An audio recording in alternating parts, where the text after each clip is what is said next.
Hello friends, welcome back to the Art Room with Mr. Eck. Today we're going to be traveling way back in time, about 7,000 to 9,000 years to ancient Greece. I'm not talking about that weird stuff that gets in the pan when you're making burgers, not that kind of Greece. I'm talking about the country Greece. Check it out, this is where Greece is compared to us here in Houston, Texas. So where in the world is Greece anyway? Well, I'm glad you asked. We are right here, down here at Houston, right on the Gulf of Mexico. And if we were to find Greece, we'd have to go all the way east, past the Atlantic Ocean, past Spain, past Italy, to Greece. Greece is right here.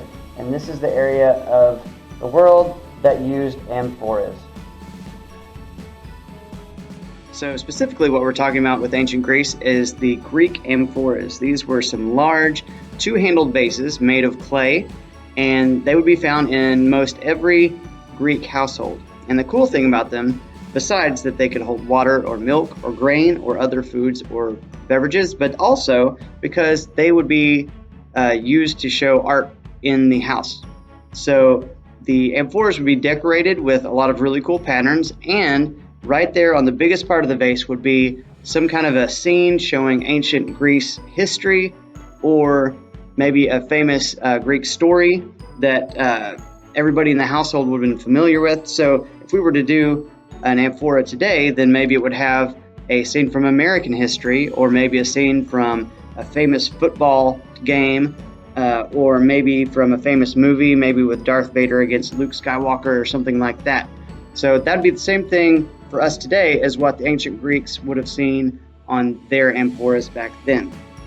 So we today are going to be making our own amphoras, and you get to put your favorite scene on your amphora and decorate it with cool patterns. So I'm going to show you how to do that right now. So there were pretty much three different areas that were of decoration on a Greek amphora. There are some areas that were painted solid black.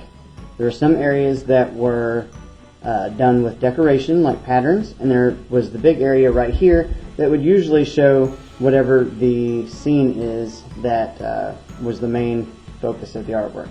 So first off, I'm going to get my pencil, because we always start with a pencil so we can erase mistakes.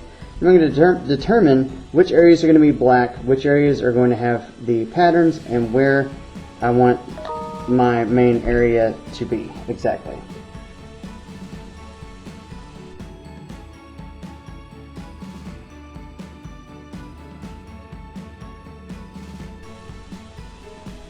Okay, here's what I've decided. I'm going to have a stripe of black just under the lip of the amphora. I'm going to leave some black area underneath the handles, and have a stripe of black across the top of my main area, a wide stripe across the bottom, and then the very bottom of my amphora will be solid black. Then I will have decorations on the lip, on the neck, and on the handles. And I'm going to have some kind of a scene right here, probably depicting one of my favorite movies, because I love movies. So I'm going to go ahead and color in those areas with black marker, and I'm going to go ahead and pencil in my designs and color them in also, and then we'll talk about the main area. By the way, I forgot to mention this earlier, but these are called black figure amphoras because they were generally made with a red clay, and then all the decoration was done with black paint, and usually only black paint. So it was all you had were the two colors, the red of the clay and the black of the paint. So I'm going to go ahead and do that first part right now.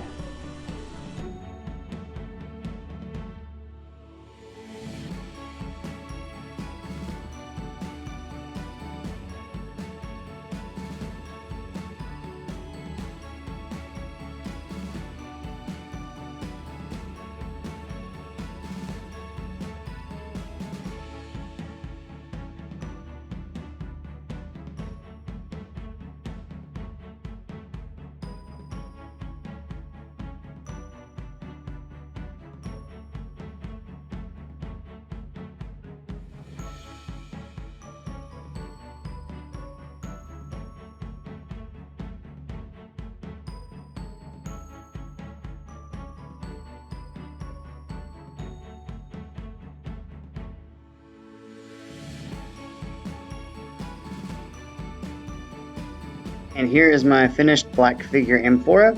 I've got areas of solid black, I've got areas of decoration, And look, the decoration can be as simple as just some different size circles, shapes, triangles, whatever shape you like, or even stripes. It doesn't have to be super fancy to look nice. And then for my scene that I wanted to show, I showed a scene from one of my very favorite movies, Avengers Endgame, where Captain America is facing off against Thanos. And I think that turned out pretty cool. Something that I think will help you out on this is that whoever you decide to draw on this part of your amphora, just remember that most of it's going to be colored in with black, so you don't need a whole lot of details. And I think that makes it a little bit easier. So anyway, when you're done, if you want to, you could cut it out. You could cut out your amphora so it looks more like an actual amphora, and you could put it up somewhere in your home. And I think that would be awesome. And that way you will be showing, like the ancient Greeks did, some scene or story that's important to you. And that's what the ancient Greeks did with their amphoras. They showed their pride in their story by showing their history and images from their ancient Greek stories on their amphoras. And so that's what we're doing with our amphoras today. I hope you enjoyed learning about amphoras and making your own amphora. And I look forward to seeing you next time in the art room.